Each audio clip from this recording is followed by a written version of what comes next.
What's up, Razorback Nation, my rabid Razorback family? I hope you're all doing well today. As you surely already know, DVH, the GOAT, has led Arkansas to its 11th College World Series in program history. And so today, that's what we're going to talk about. We're going to talk about the OMAHOGS. Obviously, the road to get here was not a smooth one. There was a lot of bumps, a lot of highs and lows, but as Arkansas and Tennessee proved both last season and this season, the picture-perfect storybook regular season isn't going to guarantee you crap in the postseason. The nature of baseball is such that it's very common for even great teams to go through rough patches throughout a season. And you look at the end of this regular season for Arkansas, going on the road and losing a series to Alabama, going into the SEC tournament and getting bounced after just 2 games. And many of the fans were not shy about voicing their opinions that this team was essentially dead in the water. They had no hopes in postseason play. And while admittedly that's how they were playing, they were not playing like a team capable of making this type of run. But as I continued to try to reiterate throughout the highs and lows of this entire season, the talent and potential of this team to make this type of run was undoubtedly always there, at least in my mind. So, although I was not guaranteeing that they would put it all together and realize that talent and potential, I was willing to guarantee that they could and that I personally believed they would. And thank God they have gotten hot at the right time. They are realizing that potential, but a lot of teams don't. Another team I would have predicted as a dark horse outside of Arkansas going into this NCAA tournament is Vanderbilt, because they're undoubtedly another tremendously talented team that through the regular season just couldn't quite put it together. I assume they probably would in the tournament, but unlike Arkansas, they did not. We as fans, especially Arkansas fans, because we've been so spoiled with an elite level of baseball, really take for granted just how hard it is to go on one of these type of runs. And I think many fans also have the misconception and the wrongful expectation that if you're a great baseball team, you're always going to play great baseball. That's just not the case. There's a lot more parity in baseball, unlike with football, where you can consistently expect a program like Alabama to be in the national championship every other season. And even as much as I expressed my belief in this team, I had my reasonable doubts as well, like watching them play Florida in the SEC tournament and looking at the dugout and thinking the players all looked like somebody had just shot their dog. There was no energy, no fire, and all I could really do is hope that getting bounced early would give them a much-needed opportunity to refresh and reset physically and probably more importantly mentally before heading into the big tournament. Once again, thankfully, they were clearly able to do that. I do think that extra time helped them take a step back, self-evaluate, and hit that reset button. I also think some other things may have helped them, at least to a certain extent. Like, for example, the comments made by the radio host, whose name I'm not going to mention because I'm not the type to beat a dead horse. I think we all know at this point how stupid those comments made about Turner were, but I do think some of that outside noise, both by the media and the fan base, helped this team come together, helped them rally around each other, and strengthen their bond both as a team and as brothers. But even with all that, I don't think anybody, even myself included, with all my belief and willingness to die on the hill that Arkansas was going to get this thing figured out, could have anticipated that they were going to flip the switch the way that they have. I mean, let's start with Stillwater.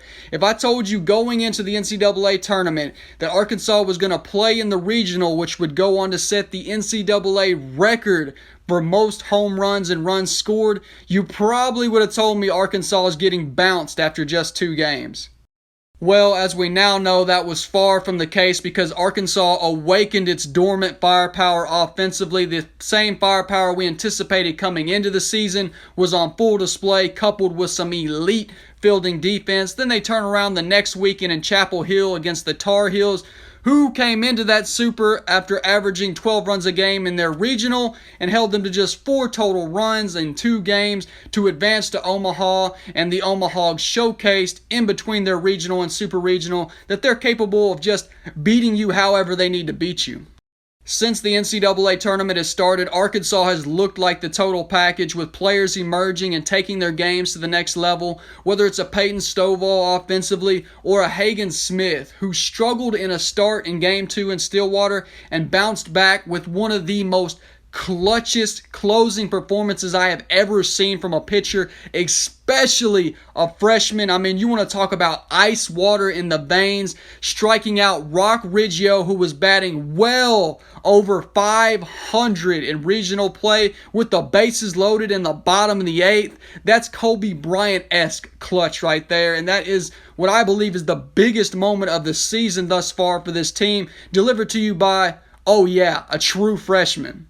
I mean, just the overall chemistry level of this team is on a whole different stratosphere from anything we saw during the regular season. Whether it's their composure offensively at the plate, whether it's them cutting out the uncharacteristic errors defensively and even making plays that literally steal runs from the opposing team, or whether it's the pitching stepping up when they absolutely have to, this team is showing that there is nothing they are not capable of doing. And then even with all that said, I'm still willing to say Arkansas could take it up another notch or two. When I think offensively of guys like Robert Moore and Zach Gregory, Robert has looked better at the plate this postseason than he did in the regular season, but I know he is still definitely capable of more. And then Zach Gregory, who's known as our big on-base percentage guy, is somebody that I don't think I know can also do more with the actual bat in terms of power, or maybe just driving in a couple of runs of his own. Then fielding-wise, I don't think you could expect a major league team to field much better than Arkansas is right now. But pitching-wise, even as good as they've already been, I do think they're capable of just a little bit more consistency.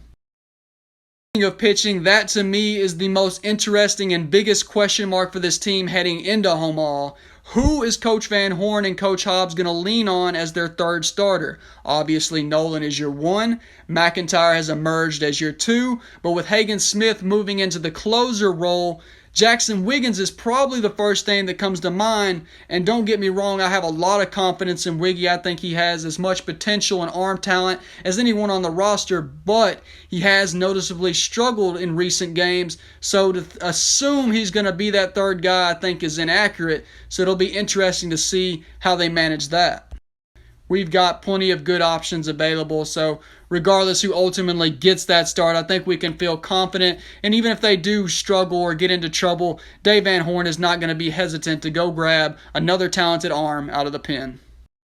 Well, y'all, I think that's all for now, but thank y'all for y'all's time, and as always, thank y'all for all the love and support. The love is certainly mutual and much appreciated, and if you have any suggestions for future content you would like to see, please continue to comment those as well. I've seen a lot of football suggestions here recently, which I probably won't start trying to tackle until after baseball season is fully concluded, but I am viewing and making note of those things, so please continue to feed me your suggestions. All right, with that, much love to you all. May God bless you all. And whoop big! Get ready, Nebraska. The OMAHOGS are back.